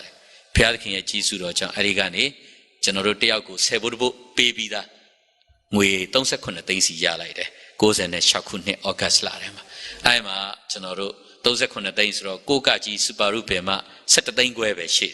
and a General guard the same way, General the Nature, General Nitoka, Piajon, Yanzo Yabri. Dore, Jujabare, she's so much on Nea Yade. That's an old near Pira or Moholu, General Tree. General Mesa Kaine, Canaro, Sarah Lobanu Becomnia, Comnina Melina, Lobana Mebio, General Lobalem Ho, Comni the Kumale, Mabai, General point to it. Sagabio into 2 ovals, she's on Trapid of Papioles, General Longere, Napacholo, oh, no so go Martino. Oh, Angaidi, General Mount Holu, Piandore Ludeva, and Senator Luvejo. I got a Shimpia John Dobby, John Seburu Dopet Lude, a Shimpia John Pau and Jar. Tablo Nado, Kishin Deno, General, or Muza Pagansia, Ucholomon and David or Dugani, a denoma pay correct, do denoma General, Pau and Queen, Yashike Bare. Arodinity Mudoma, Sound your care. Arodinate General Tedama, Piaking, Lambia Jinja, General Mudoma, Pau and Gere. ဗုဒ္ဓဘာသာကြားထဲမှာကျွန်တော်ခံစားရတာဒီဗုဒ္ဓဘာသာဖုံးတော်ကြီးတွေအတွက်ကျွန်တော်ရွေးထားတယ်နောက်ပြီးတော့ဗုဒ္ဓဘာသာမြန်မာလူမျိုးတွေအတွက်ရွေးတယ်ဆိုပြီးတော့ဘုန်းကြီးတွေနဲ့လည်းတရားဆွေးနွေးတယ်နောက်ဗုဒ္ဓဘာသာတွေကြားထဲသွားဆွေးနွေးတယ်ဆွေးနွေးရင်းနဲ့လွန်ခဲ့တဲ့1996ခုနှစ်မှာကျွန်တော်မန္တလေးမြို့သမားတော်ကြီးဒေါက်တာဖေဝင်းသူ့စီသွားတွေ့တော့သူကလည်းအငိမ့်စားယူတဲ့နှစ်သူ့စီသွားတွေ့တဲ့အခါသူ့စီမှာမန္တလေးအောင်တော်မူကျောင်းနိုင်ဆရာတော်82နှစ်ရှိပြီသူကလည်းလာပြီးဆေးကုနေတဲ့အချိန်ကျွန်တော်ရောက်သွားတယ်ကျွန်တော်ဆေးမှတ်တမ်းတွေသူသွားပေးတယ်အန်ကယ်ခမည်းသိမယ်ပြောတယ်ကျွန်တော်မသိဘူးအဲ့မဲ့ तू ကအံ့ဩပြီးကြည့်ဆေးမှတ်တမ်းကြည့်လိုက်ကျွန်တော်ကြည့်လိုက် तू ကောင်းကောင်းမှတ်မိတယ်ဘုံကြီးမဟုတ်တော့ဘူးမဲ့လို့လူဝက်နဲ့လည်း तू ကောင်းကောင်းမှတ်မိနေတော့ तू ကအင်ကြီးရွှတ်ခိုင်းတယ်ကျွန်တော်ရွှတ်ပေးတယ်ခွဲစိတ်ရလည်းမရှိဘာမှမရှိပဲနဲ့ပျောက်တော့ तू ကတခါတည်းခေါ်လာပါအောင်လေအဲ့ဒါ तू ultrasound ရိုက်ကြည့်တယ်ကျွန်တော်နှလုံးကိုဒုတိယအချိန်ကျွန်တော်ပြန်မြင်ခွင့်ရတယ်နှလုံးကအစ်စ်တကောင်ဟာလေလုယာအဲ့ဒီမှာ तू ကတခါတည်းကျွန်တော်ဗာမေးလေဘသူကုပေးတယ်လေကျွန်တော်ကုပေးတဲ့တမားတော်ကြီးကတော့အန်ကယ်နဲ့မတူဘူးလို့အန်ကယ်အရန်တော်တယ်တမားတော်ထဲမှာအတော်ဆုံးပဲသူ့ရဲ့ဆေးညွှန်းကျွန်တော်မှာပါတယ်သူကုပုံကုနေဆိုဟာပေးခဲ့ပါကျွန်တော်တခါတည်းကျန်းစာအုပ်ကိုသူပေးတယ်ပေးတော့ तू ကဘာပြောလဲဆိုတော့ဗမာလိုဖတ်ရတာအာမတန်ဘူးတဲ့ရတယ်ကျွန်တော်အဲ့မှာကင်းချင်းKGV ပေါ့အဲ့တဲ့အုပ်ကိုကျွန်တော်သူပေးတယ်ပေးတဲ့အခါမှာကျွန်တော်ဘာလို့မြင်းချောင်းလေးထည့်ပေးထားအောင်ဆိုတော့ဒီရှင်ဝခရစ်ဝင်အခန်းကြီး14အပိုင်ငယ်6နဲ့နောက်ပြီးတော့တုတ်တန်အခန်းကြီး4အပိုင်ငယ်22ကိုကျွန်တော်ပေးလိုက်တယ်အဲ့ဒါဒီနှစ်ခုကိုအရင်ဖတ်ခိုင်းပြီးတော့မှကျွန်တော်ပေးလိုက်တော့တရားစကားကိုနှလုံးသွင်းရင်တစ်ခုလုံးကျမ်းမာခြင်းအသက်ရှင်ခြင်းကိုဖြစ်မယ်ဟာလေလုယာအာမင်နောက်ပြီးတော့ယေရှုကငါဒီလမ်းခီးဖြစ်တဲ့တမန်တရားဖြစ်တဲ့အသက်ဖြစ်တယ်အဲ့ဒီအချက်နှစ်ချက်ကိုပေးလိုက်ပြီးတော့မှဒီကျမ်းစာအဲ့မှာကျွန်တော်သူ့ကိုထားခဲ့တယ်2000ပြည့်နှစ်သူ့စီလာတဲ့အခါသူကျမ်းစာကို38ခေါက်ဖတ်ပြီးသွားပြီအာမင်အဲ့ဒီမှာသူဘပ်တစ်ဆန်ယူတယ်အဲ့တော့မန္တလေးအောင်တော်မူဆရာတော်ကြီးကိုလည်းသူကနေတက်သေးခံတယ်ကျွန်တော်နဲ့တွေ့တယ်အဲ့တော့ဘုန်းကြီးကဆေးကုနေတဲ့အချိန်ကျွန်တော်မေးတယ်ဒီဆေးကုရင်ရောခင်ဗျာအသက်ရှင်မလားမရှင်ဘူးကျွန်တော်သိလားဆိုအသိတာပေါ့ဆိုတော့ဘောင်းဆိုတော့ဒီလောက်နာမည်ကြီးတဲ့ဘုန်းကြီးပဲဒါဆိုရင်ဘုန်းကြီးဒီဆေးကုရင်လည်းသိမှာပဲလူကဘာကြောင့်သိလဲအပြစ်တရားကြောင့်သိတယ်ဆိုပြီးသူ့ကိုကဲတင်ချင်းထိုင်ဟောအဲ့ဒီနေ့မှာပဲအောင်တော်မူဘုန်းကြီးကလူထွက်လိုက်အဲ့ဒါကြီးလူထွက်ပြီးတော့အခုတော့နာဂစ်ဒေတာပေါ့ကျွန်တော်ပန်းတနော်မြို့နယ်ကပိုင်ရွာမှာတမတော်ကြီးဒေါက်တာဖေဝင်းနဲ့အတူသူကလက်တွဲပြီးတော့သာသနာပြုနေပါတယ်အဲ့တော့အာမင်အဲ့တော့ဒီတမတော်ကြီးရဲ့အနိကသူ့ရဲ့လက်ထောက်ဆရာမကလည်းခရစ်တော်ကိုရသွားခဲ့တယ်အဲ့ဒီလိုပဲအခုကျွန်တော်နှလုံးကင်ဆာမှာအနိကပြုစုခဲ့တဲ့ဆရာဝန်တွေတော်တော်များများကိုကျွန်တော်လိုက်သက်သေခံတယ်သူတို့တွေလည်းကျေးဇူးတော်ကြောင့်ဘုရားသခင်နမိတ်လက္ခဏာတွေ့ပြီးပြောင်းလဲလာခဲ့ကြတယ်အဲ့တော့မြန်မာနိုင်ငံမှာကျွန်တော်ဘုရားသခင်ရဲ့ကျေးဇူးတော်ကြောင့်ဟိုးနာဂတောင်တန်းခန္တီဒေသနောက်ပြီးတော့ကချင်ပြည်နယ်အောင်ပါလေအခုကျွန်တော် KIA တန်ရင်6နယ်မြေလုံးခင်းကနေပြီးတော့မိုင်60နီးပါးတက်သွားမယ်နဲ့တူတယ်ကန်စီဒေသပေါ့ဖားကန်နဲ့မိုင်60လောက်ဝေးမယ်ကန်စီဒေသအဲ့ဒီဒေသတွေမှာအောင်ပါလေရွာစတဲ့ရွာတွေမှာလည်းသာသနာဝင်ခဲ့တယ်နောက်ပြီးတော့မြန်မာနိုင်ငံဗုဒ္ဓဘာသာအများဆုံးဒေသတွေမှာကျွန်တော်သာသနာတွားခဲ့တယ်ဖခင်ရဲ့ကျေးဇူးတော်ကြောင့်အသင်းတော်ကျွန်တော်9ပါးရောက်ပါပြီအားလုံးကျွန်တော်လက်နဲ့ဘပ်တစ်ဆန်ပေးတာလူ1800ရှိသွားပါပြီဒီ1800လုံးကအကုန်လုံးဗုဒ္ဓဘာသာကပြောင်းလဲတဲ့လူတွေကြည့်ပါပဲမီယိုဖလာခရိယန်သင်တန်းတက်လို့တော့ရတယ်ဒါမှမဟုတ်ကျွန်တော်အသင်းတော်မှာမထားဘူးဘာလို့ဆိုတော့ तू ကဟိုသူ့အတွေးခေါ်တွေယူလာပြီးလာပြီးညင်းလုံးတော့ပြန်လွှတ်တယ်ကျွန်တော်ဗုဒ္ဓဘာသာပြောင်းလဲတဲ့လူတွေနဲ့ပဲရက်တည်တယ်ဒီနေ့အထိဖျားသခင်ကလမ်းပြခဲ့တယ်ခုလက်ရှိကျွန်တော်အိန္ဒိယနိုင်ငံမီဆိုရန်စတိတ်အိုက်ဆောမှာအလုံးလုံးနေတဲ့ဗမာတွေနဲ့အသင်းတော်တစ်ပါးတီထောင်တယ်နောက်ပြီးတော့အိုက်ဆောမြို့မှာရှိနေတဲ့ Vudan Memorial Bible School မှာကျွန်တော် professor အနေနဲ့အချိန်ပိုင်းတာဝန်ယူတယ်နောက်မြန်မာနိုင်ငံမှာသာသနာလုပ်တယ်လုပ်ရနေပြီးတော့ဘုရားသခင်ပို့ဆောင်လို့ထိုင်းနိုင်ငံနယ်စပ်ဒေသမှာအင်္ဂလိပ်လာရင်းနဲ့ပြီးခဲ့တဲ့ဒီဇင်ဘာ30ရက်နဲ့31ရက်နေ့နယ်စပ်ဒေသနှစ်ဖက်ခေါင်းဆောင်တွေရဲ့ဆွေးနွေးတဲ့ပွဲမှာကျွန်တော်ကောင်းကြီးလာပေးတယ်ခရစ်စမတ်ရဲ့ယူရရဲ့ကရင်နှစ်သက်ကူပွဲတော်တွေမှာတရားဟောတယ်ကောင်းကြီးပေးတယ်အဲ့မှာဘုရားသခင်ရဲ့ကျေးဇူးတော်ကြောင့်အခက်အခဲမရှိဘူးရောက်လာတယ်ရောက်ပြီးတော့အဲ့ဒီမှာတရားဟောရင်းနဲ့တကိုးလန်းဆိုတဲ့ရွာလေးမှာဒီဒုက္ခတဲ့နဲ့မဆိုင်ဘူးပေါ့အပြင်ဘက်မှာအဲ့ရွာမှာအင်္ဂလိပ်ဟောဖို့ကျွန်တော်မိတ်ဆွေလှုပ်ဖို့ဆောင်ဖက်ဆရာကြီးတာခုပေါ့ညီကိုတာခုကနေခေါ်တော့ကျွန်တော်သွားတယ်သွားပြီးတော့အဲ့ဒီမှာဗုဒ္ဓဘာသာတွေကိုတရားဟောတယ်နောက် လာပြီးတော့လေးလာတဲ့ပုဂ္ဂိုလ်တော်တော်များများရှိတယ်ဘုရားသခင်ရဲ့ကျေးဇူးတော်ကြောင့်အဲ့ဒီမှာကျွန်တော်တို့အသင်းသားအလုံး30လောက်ရပါပြီ30လောက်ရပြီးတော့ကျွန်တော်တို့တီးတန်းအဲ့ဒီမှာမိတ္တာရဖွဲ့နေတယ်အဲ့တော့အခက်ခဲတွေတော့အများကြီးရှိတယ်ဒီဘက်ကကျွန်တော်ထိုင်စကားတစ်လုံးမှမတက်ဘူးဒါမှမဟုတ်ဘုရားသခင်ရဲ့ကျေးဇူးတော်ကြောင့်ဒီနေ့အထိတော့အခက်ခဲအနောက်ရှက်မရှိဘူးအဲ့ဒီမှာကျွန်တော်ကဆရာတခုကိုပြောတယ်ခမည်းဒီမှာနေမဲ့လူကျွန်တော်ကမြန်မာပြည်ပြန်မဲ့လူအဲ့တော့ခမည်းတို့တွေဒီမှာအသင်းတော်တွေကဏ္ဍလုတ်ပြီဆိုလို့ရှိရင်ဒီဖះနဲ့ဆိုင်တာတော့လုတ်ပြီအဲ့တော့အစိုးရနဲ့ဆိုင်တဲ့ကဏ္ဍတွေအတွက်ခမည်းလည်းမတက်နိုင်ဘူးကျွန်တော်လည်းမတက်နိုင်ဘူးအဲ့တော့ကျွန်တော်တို့ဒီဆရာဦးစောမင်းစီ MCA ကိုကျွန်တော်တွားချင်တယ်အဲ့ဒီမှာအသင်းတော်ကဏ္ဍလက်တွဲလို့ရမလားဆိုတော့ तू ကလည်းကျွန်တော်ပဲတစ်ချိန်လုံးမေးနေဆိုတော့ကျွန်တော်ဒီဘက်ကိုထွက်ဖို့သူနဲ့တိုင်ပင်ပြီးကျွန်တော်ဘန်ကောက်ကိုလာခဲ့တယ်ရဲနဲ့တွေ့တဲ့အခါ तू ကရဲကကျွန်တော်မေးတယ်ဘယ်သွားမလဲဘယ်ကလာလဲတဲ့ကျွန်တော်လည်းခက်တီတီပဲပြောတယ်ကျွန်တော်အိန္ဒိယနိုင်ငံလာတယ်အဲဆိုတော့ तू ကရေတကွင်းတက်ကြည့်အောင်တဲ့ကျွန်တော်ကခေါင်းမူးတယ်လို့မတက်ချင်ဘူးလို့အဲဆိုတော့ तू ကနေပြီးတော့ဘာလုပ်လဲကျွန်တော်ကလည်းသူ့ကိုစကားတစ်ခွန်းပြောပြီးသူ့ကိုယေရှုခမည်းကိုရှစ်တယ် तू ကထိုင်းစကားဘယ်နှလုံးတက်လဲတဲ့ကျွန်တော်3လုံးတက်တယ်ဘာလဲဆိုတော့ဖတ်ကြောက်ဝေဖော်ဆိုတာတက်တယ်နောက်ပြီးတော့မာကင်ခောက်တက်တယ်အဲ့ကနေပြီးတော့ကျွန်တော်သူ့ကိုပြောတယ်ဆာဝရခတ်မင်္ဂလာပါဆိုတာတက်တယ်ဆိုတော့ तू ကကျွန်တော်သဘောကျပြီးတော့အလှငွေပေးခဲ့တယ်ကျွန်တော်ထင်တာ तू ကျွန်တော်ဘယ်ချိန်ဖမ်းခေါ်မလဲကြည့်နေ तू မဖမ်းဘူးအဲ့က sorry အဲ့ကထဲကိုအလှငွေထည့်ပြီးတော့ तू ကပြန်သွားတယ်ကျွန်တော်လည်းကျေးဇူးတင်တယ်လို့ကျေးဇူးတော်ရှင်တကယ်တော့ကိုတော့ကွဲကာလိုက်တယ်အဲ့ဒါနေဘုရားသခင်ကျေးဇူးတော်ကြောင့်အမြဲတမ်းတော့ကိုတော့ကျွန်တော်ဒီလိုမတွေ့ကျင်ဘူးလို့ဒီဘန်ကောက်ကိုလာခဲ့တယ်ဘုရားသခင်ကျေးဇူးတော်ကြောင့်တော့လန်တလန်လုံးချော့ချော့မောမောပဲအခက်ခဲဘာတစ်ခုမှမရှိဘူးဘုရားသခင်ကျေးဇူးတော်ကြောင့်အဲ့မှာဒီမှာကျွန်တော်သာသနာပြီးရင်ကျွန်တော်တို့ပြန်ဖို့ဖြစ်ပါတယ်အဲ့တော့ဒီနေ့ကျွန်တော်ဒီမှာရှိတဲ့ဓမ္မမိတ်ဆွေတွေကိုအားပေးခြင်းပါတယ်မိခါနာဂတိကျမ်းအခန်းကြီးခွန်အပိုင်ငယ်ခွန်မှာဘာတွေ့ရလဲဆိုတော့ငါမူကားထာဝရဘုရားကိုမျှော်လင့်ပြီးငါ့ကိုကယ်တင်တော်မူသောဘုရားသခင်နဲ့ငါခိုးလို့မည်ထာဝရဘုရားသခင်သည်ငါစကားကိုနားထောင်တော်မူလိမ့်မည်ဟာလေလုယာအာမင်ဟယ်လိုအာမင်အာမင်အဲ့တော့ဒီနေ့ကျွန်တော်တို့တွေကမျှော်လင့်ကြတယ်အဲ့တော့ပြည်ပနိုင်ငံမှာလာပြီးတော့အလုပ်လုပ်တဲ့လူတွေကလည်းစီးပွားရေးကိုမျှော်လင့်ပြီးလာကြတယ်မကျမ်းမာတဲ့လူကကျမ်းမာဖို့မျှော်လင့်ကြတယ်ကျွန်တော်အကျဉ်းထောင်ထဲတုန်းကလည်းကျွန်တော်ပါမျှော်လင့်လဲဆိုတော့လွတ်မဲ့ရက်ကိုမျှော်လင့်တယ်လို့ထောင်တွင်းထဲမှာရှိနေတဲ့လူတွေပြောင်းလဲဖို့မျှော်လင့်တယ်ဒီနေ့ဆရာဥက္ကမောင်တင်းဝင်ငါတယ်အကျဉ်းထောင်တွေရဲ့မှာအခုတော့တရားဟောလို့အရန်အဆင်ပြေလွယ်သွားတယ်ကျွန်တော်တို့ကထောင်ထဲမှာကျွန်တော်ကြားတဲ့အချိန်ဖျားရှိခိုးခွင့်ပိတ်တယ်ကျွန်တော်မုံရွာထောင်မှာတစ်နှစ်တိတိနေရတယ်မုံရွာထောင်တွင်းထဲမှာကျွန်တော်တရားဟောလွန်းလို့ခန်းတီးထောင်ပို့ခန်းတီးထောင်ကလူအသေးဆုံးထောင်ပဲခန်းတီးထောင်မှာလည်းကျွန်တော်တရားဟောတော့ထောင်မကြီးကမေးတယ်ခင်ဗျားတရားမဟောနဲ့ကြားတဲ့အမှုကဘာသာရေးမှုထောင်ထဲမှာလည်းတရားဟောလို့ခင်ဗျားရှော့ရက်တွေဖြတ်ပြီးတော့လတိုးပြီးတော့ခန်းတီးထောင်ပို့ပြီးခုဒီမှာတရားမဟောရင်ခင်ဗျားအဆောင်မှာအေးဆေးထားမယ်ကျွန်တော်မေးတယ်တရားဟောရင်ကြောက်ထုစခန်းပို့မယ်ဒါဆိုကြောက်ထုစခန်းပို့ပေးပါကျွန်တော်ဟောခြင်းတယ်ဒါနဲ့လက်ဟဲရဲဘက်စခန်းပို့လိုက်တယ်ဒါသေလူပဲနောက်ဆုံးအဆိုးဆုံးဘယ်သူမှလည်းအဆက်အသွယ်မရှိတဲ့နေရာဆိုပို့မလို့ဘုရားသခင်ကကျွန်တော်ခန်းတီးဒေသမှာအသင်းတော်အောင်မြင်ခဲ့ဘူးတဲ့အတွက်တပည့်တွေ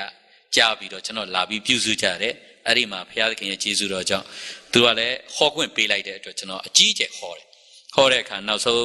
ကျွန်တော်နတ်စလိန်ချောင်းပေါ့ရှင်းတွင်းမြစ်ဖြာနတ်စလိန်ချောင်းထဲမှာအေးရလဲအေးချောင်းကြီးရလဲရေခဲတောင်ကနေပျော်ကျတဲ့ချောင်းဆိုတော့အရန်အေးတယ်လူပေါင်း89ယောက်ကိုဘပ်တစ်ဆန်ပေးတယ်ပေးပြီးတော့ကျွန်တော်အပေါ်မှာ2နာရီလောက်ငိုတယ်ဘာလို့ငိုတော့ဆိုမုံရွာထောင်တော့ကကျွန်တော်တရားဟောတော့ပြောင်းလဲတဲ့လူတွေကရဲဘက်လည်းပါတော့မယ်နောက်ပြီးတော့စစ်ပေါ်တာပါတော့မယ်သူတို့ကတောင်းဆိုတယ်ဆရာကျွန်တော်တို့ကိုခရစ်တော်လည်းရပြီကျွန်တော်လည်းယုံကြည်ပြီးပြီခရိယန်ဘာသာဆိုတာကျွန်တော်တို့သွင်းပြီဘာသာသွင်းစရာမလိုဘူးခရစ်တော်နဲ့ရှောက်လန်းရမဟုတ်ဘူးကျွန်တော်ဗုဒ္ဓဘာသာတွေကကျွန်တော်တို့မေးလို့ရှိရင်ထောင်ထဲမှာလူ900ကျော်ရှိတာမေးရင်ကျွန်တော်တို့ဘယ်လိုဖြေမလ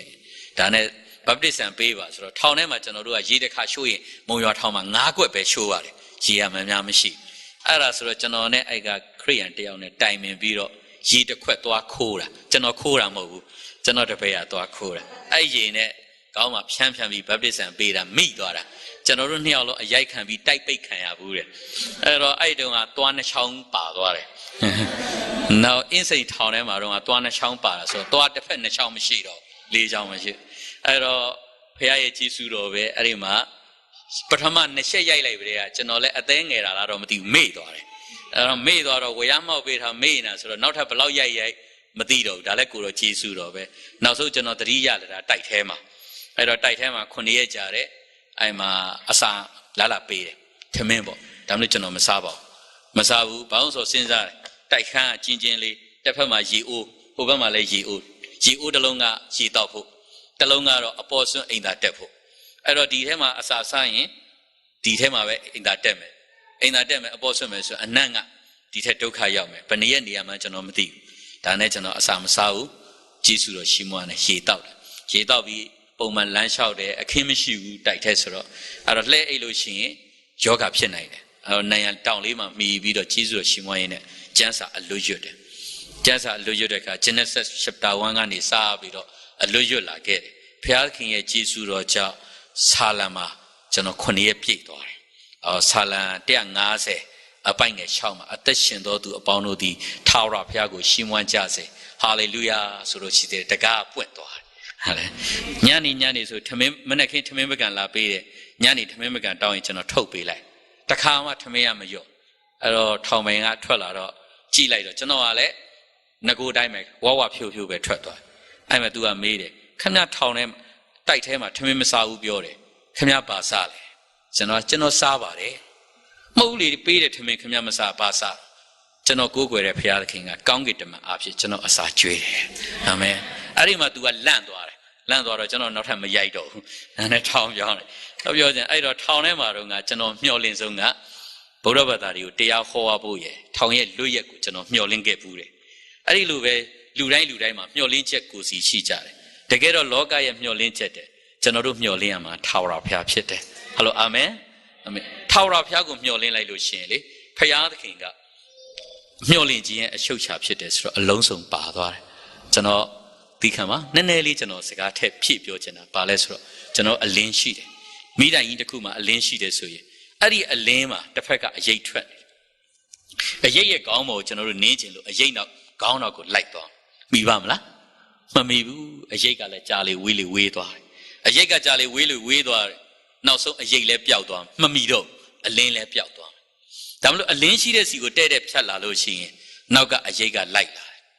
်ဖြည်းဖြည်းလေးသွားရင်ဖြည်းဖြည်းလေးလာမယ်မြန်သွားရင်မြန်လိုက်လာအရိပ်ရဲ့အလင်းရဲ့အောက်တဲ့ကိုလည်းရောက်ရောအရိပ်ကရှီဘွားအောက်ရောက်သွားတယ်ဟယ်လိုအာမင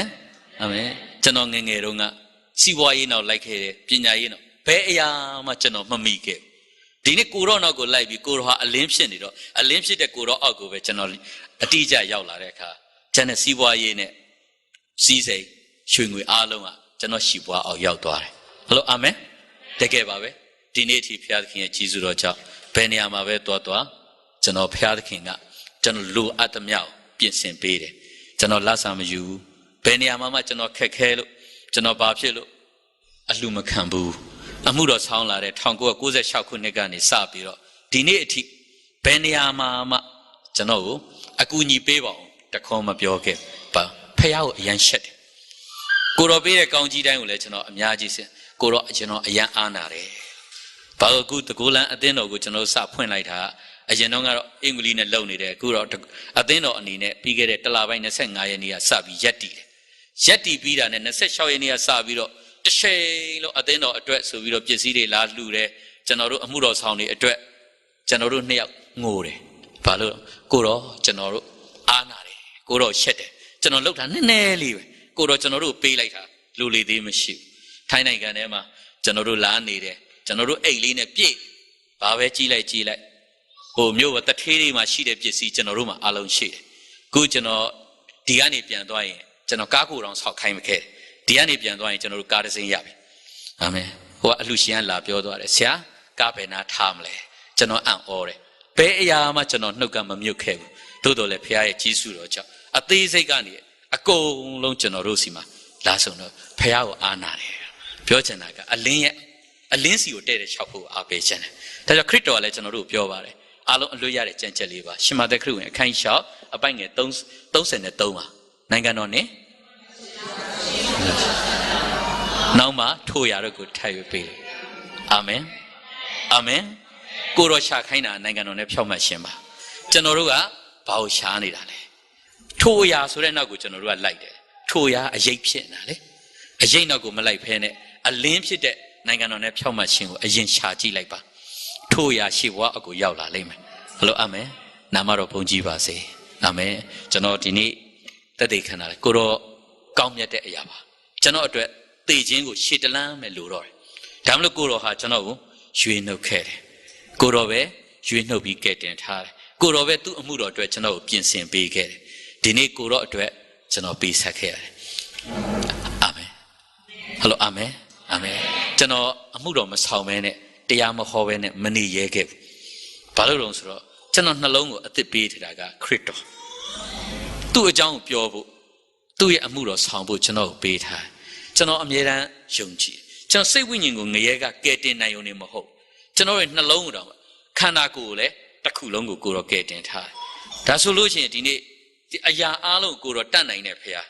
်ဘာကြောင့်ကျွန်တော်တို့လောကကြီးမှာတွားနေမလဲကျွန်တော်96ခုနှစ်ပရေကနေဒီနေ့အထိကျွန်တော်ဖျားပါတယ်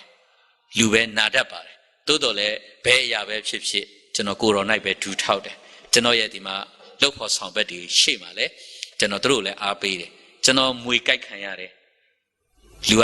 မျက်စိပြာသွားပြီနေမကတိုးတော်လည်းဘုရားခင်ရဲ့ကျေးဇူးတော်ကြောင့်ရှီးမွမ်းရင်းနဲ့အစိတ်တွေပြန်ထွက်လာတယ်ထွက်လာပြီးတော့အခုကျွန်တော်ကောင်းကောင်းရက်လို့ရနေတယ်မွေကြိုက်ထားပြီးခဲ့တဲ့ဒီဇင်ဘာ10ရက်နေ့ရပါဒါလို့ဆေးရုံမသွားဘူးဆေးကမ်းမသွားဘူးဘုရားရဲ့ကျေးဇူးတော်ကြောင့်ဂုတိတိရှိတော့တစ်ဖက်ကရောင်တော့ရောင်တယ်ဒါတခါတခါလမ်းသွားများရင်ရောင်တယ်အလှုပ်ချမ်းသွားရင်ရောင်တယ်ဆေးမတော့ဘူးကျွန်တော်ဒီနေ့အထိ96ပြည့်ရဒီနေ့ဒီတစ်ဖက်စွန့်ရောက်သွားတာမဟုတ်ဘူးကိုတော့အလုံးစုံပုံအပ်လိုက်တာအာမင်ဘာလို့ဆိုတော့နောက်ဆုံးကျွန်တော်အားပေးခြင်းတဲ့ကျမ်းချက်ကဖိလိပ္ပိအခန်းကြီး1အပိုင်းငယ်27မှာငါအသက်ရှင်သည့်အရာမှာခရစ်တော်ဖြစ်သေလင်မူကားတာ၍အကျိုးရှိအဲ့တော့ဒီနေ့ကျွန်တော်တို့တယောက်စီတိုင်းအသက်တာမှာလဲကျွန်တော်တို့မျှော်လင့်ရမှာကဘုရားသခင်ဖြစ်တယ်မျှော်လင့်ခြင်းရဲ့အရှုပ်ချဖြစ်တဲ့ကိုတော့ကိုမျှော်လင့်လိုက်ရင်မျှော်လင့်ခြင်းမှန်သွားရင်ကျွန်တော်တို့ရဲ့ခိုးလုံခြင်းကလည်းမှန်သွားမှာပဲကျွန်တော်တို့စီးပွားရေးကိုမျှော်လင့်နေတဲ့ရွှေငွေကိုမျှော်လင့်နေရင်စီးပွားပေးနိုင်တဲ့လူစီမှာခိုးလုံကြလိမ့်မယ်မနေ့ကကျွန်တော်ဝမ်းနေတယ်ကျွန်တော်တို့ခရိယန်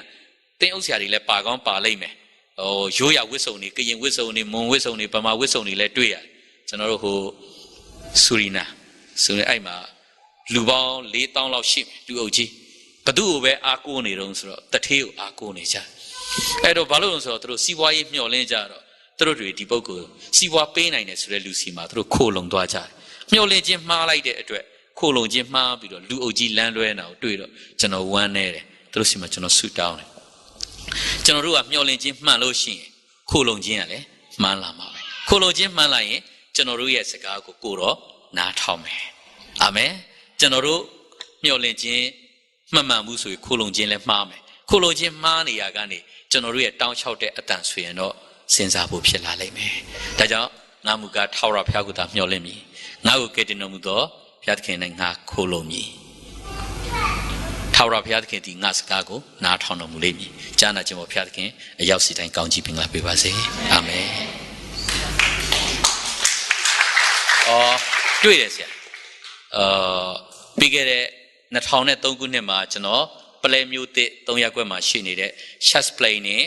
Theology Seminary ပေါ့အခုတော့အဲ့တုန်းကတော့ school ပေါ့ training school အနေနဲ့ရှိတဲ့ကျောင်းမှာကျွန်တော်ဆရာဝန်လုပ်ပေးတယ်လုပ်တဲ့အခါမှာအမြဲတမ်းကျောင်းသူကျောင်းသားတွေကအားတဲ့အချိန်အင်္ဂလိပ်ထွက်ကြတယ်ထွက်တော့ဒီပလဲမျိုးသစ်3ရပ်ကွက်ထဲမှာရှိနေတယ်ကျွန်တော်တို့ဒီစပယ်လန်းထဲမှာအဲ့ဒီမှာဒီအိတ်တဲ့အိမ်ကိုသူတို့အင်္ဂလိပ်သွားခေါ်တော့မေကွန်းတွေတအားမေးတယ်သူတို့မဖြေနိုင်ဘူးကတိကတ်သက်မေးတယ်ဆရာလိုက်ပြီးဖြေရှင်းပေးပါဆိုတော့ကျွန်တော်သွားတဲ့အခါမှာကျွန်တော်တက်လုံးရှားနေတဲ့ကျွန်တော်အဖေနဲ့အမေကိုတတ်သွားတယ်လို့ကျွန်တော်သွားတွေ့တယ်ပါမှာတန်ရာကြီးနဲ့ကျွန်တော်တွေ့အရန်အံ့ဩသွားတယ်ကျွန်တော်ရှာတော့မှမတွေ့ဘူးမရှာတဲ့အချိန်လာတွေ့တော့ကျွန်တော်စဉ်းစားတယ်ကျွန်တော်ဘာလုပ်မလဲအတွင်းထဲမှာတုံနေတယ်ဝမ်းလဲနေတယ်သူ့ဓာတ်ပုံမြင်မတဲ့ကသူ့ဓာတ်ပုံမှာကျွန်တော်အဖေနဲ့အမေတက်တုံးကအဆင့်ပဲရှိသေးတာအဲ့တော့သွားတွေ့တယ်ကျွန်တော်လည်းမျက်ရည်ပေါက်ချအဲ့နဲ့သူထွက်လာတော့ဟုတ်နေတယ်အသက်က80ကျော်နေပါပြီသူလည်းအဲ့နဲ့ သူကလည်းထိုင်ပါဆရာဟုတ်ကဲ့ဆရာဘယ်ရတော့ကျွန်တော်မေးတော့ကျွန်တော်မပြောခင်1969ခုနှစ်လောက်ကပုံမြင်လေးတစ်ပုဒ်ကျွန်တော်ပြောပြမယ်အမျိုးသမီးနဲ့အမျိုးသားနဲ့ကားနဲ့လာတဲ့ကလေးလေး2ယောက်ပါတယ်အဲ့ဒီမှာကားကိုတားပြီးတော့အမျိုးသမီးကိုမရင်းကျင်ပြီးအမျိုးသားကိုဘယ်နဲ့ထိုးတက်သွားတယ်အဲ့ဒီတော့ကလေးလေး2ယောက်ကိုရှုံပုတ်ထဲမှာကန်ထည့်ထားတယ်အဲ့ဒီထဲကအကြီးကကျွန်တော်ဖြစ်ပါတယ်အဲ့ဒီလိုပဲအန်ကယ်ကလည်းအဲ့ဒီထဲမှာပါခဲ့တဲ့ဇက်ကောင်တယောက်နဲ့တူတယ်ကျွန်တော်ပြောတာသူကလည်းတခါတည်းမြေကြပြီးတော့ထိုင်ကုန်မထိုင်မဲနဲ့ကျွန်တော်ရှေ့လျှောက်ရှေ့မှာသူကဒူးထောက်တယ်သူ့လှုပ်ရှင်တယ်လို့လှုပ်ပါမလှုပ်ပါဘူးခမရယေရှုခရစ်တော်ကရှစ်တယ်ကျွန်တော်ကိုလည်းခရစ်တော်ကရှစ်တယ်ခမရနဲ့ကျွန်တော်အတွက်အသက်ပေးဆိုတာခရစ်တော်ဖြစ်တယ်ခမရခရစ်တော်ကခမရကိုရှစ်တယ်လို့ကျွန်တော်ကိုရှစ်တယ်ကျွန်တော်ကိုရှစ်တဲ့အတိုင်းခမရကိုရှစ်ပြီးကဲတင်ခြင်းပေးခြင်းပါတယ်အဲ့လိုပြောလဲသူ့မိန်းမလည်းအောင်သူလည်းအဲ့ဒီဟာနဲ့ပဲသူကအများကြီးလေ့လာပြီးခုတော့ဘပ်တစ်ဆန်ခံတယ်အဲ့ဒီဆရာဘာဗီရဲ့အသင်းတော်မှာပလဲမျိုးတွေ3ရက်ကွက်PEC ပေါ့အသင်းတော်နာမည်လူမျိုးတကာအင်္ဂလိပ်အသင်းတော်မှာတင်းထောက်အထီလောက်ပြီးသွားတယ်ကျွန်တော်ကလည်းနောက်ထပ်မတွေ့တော့ဘူးကျွန်တော်အိန္ဒိယနိုင်ငံသွားနေတယ်ဘာလို့ဆိုသူ့ကိုခဏခဏကျွန်တော်မတွေ့ချင်ရှီနောင်တာမဟုတ်ဘူးတွေ့လိုက်တဲ့အချိန်ရောက်ရင်အဖေနဲ့အမေကိုသတိရတယ်သတိရတဲ့အခါကျွန်တော်ဘာဝမ်းနေလဲဆိုတော့အဖေနဲ့အမေခရစ်တော်ကိုမသိသွားတာဝမ်းနေအဖေနဲ့အမေခရစ်တော်သိရင်ကျွန်တော်လည်းသိမှာဟုတ်ခရစ်တော်မသိတော့ဝမ်းနေတော့အဖေနဲ့အမေကိုကျွန်တော်မဟောခဲ့ရသူ့ကိုကျွန်တော်ဟောခဲ့ရပါတယ်ဒီအတွက်တော့ကျွန်တော်လည်းဂျေစုတော်ရှင်းမွမ်းတယ်ဒါမှမဟုတ်ခဏခဏတွေ့တိုင်းနှလုံးကပြန်နာတယ်နာတဲ့အခါမှာကျွန်တော်ဝမ်းနေတတ်တဲ့အတွက်သွားမတွေ့တော့ဘဲနဲ့ကျွန်တော်အိန္ဒိယနိုင်ငံမီစတရန်စတိတ်အိုက်ဆောမှာရှိတဲ့ကျွန်တော်ဒီပထမတော့ Presbyterian အသင်းတော်နဲ့လက်တွဲတယ်လှုပ်ဆောင်တယ်အဲ့ကနေ Fudan Bible Memorial Bible School ကနေပြီးတော့ကျွန်တော်ဖိတ်ခေါ်တဲ့အခါအဲ့ဒီမှာဆရာအဖြစ်နဲ့တာဝန်ယူရင်းနဲ့ဆိုတော့မြန်မာပြည်ပြန်လာရင်လည်းတိတ်ပြီးတော့သူစီသူတို့ပလဲကိုကျွန်တော်မဝင်တော့ပါဘူးမဝင်တာပလဲဝင်လို့ရှိရင်တစ်ခါတွေ့ရလို့ရှီနောင်ထတာမဟုတ်အပြစ်ကိုတစ်ခါမှမမြင်ကြတော့မတွေးကြတော့လို့ပါအဲ့တော့ပြန်အာမင်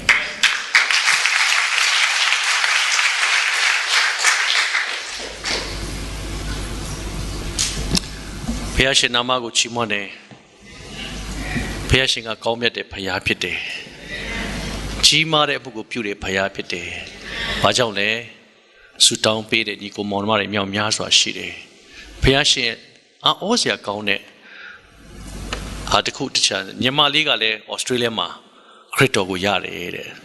မြန်မာပြည်မှာအကိုကလည်းခရစ်တော်ကိုရတယ်အောစရာတွေဘုရားရှင်ပြင်ဆင်တာဖြစ်တယ်ဒါတော့ဘုရားရှင်နာမသည်ဘုန်းကြီးပါစေလို့ကျွန်တော်နောက်ဆုံးပိတ်တစ်ပုဒ်တခြင်းလေးတစ်ပုဒ်ကျွန်တော်ဒီဆိုပြီးတော့မှကောင်းချီးပေးပြီးကျွန်တော်ပိတ်မှာဖြစ်ပါတယ်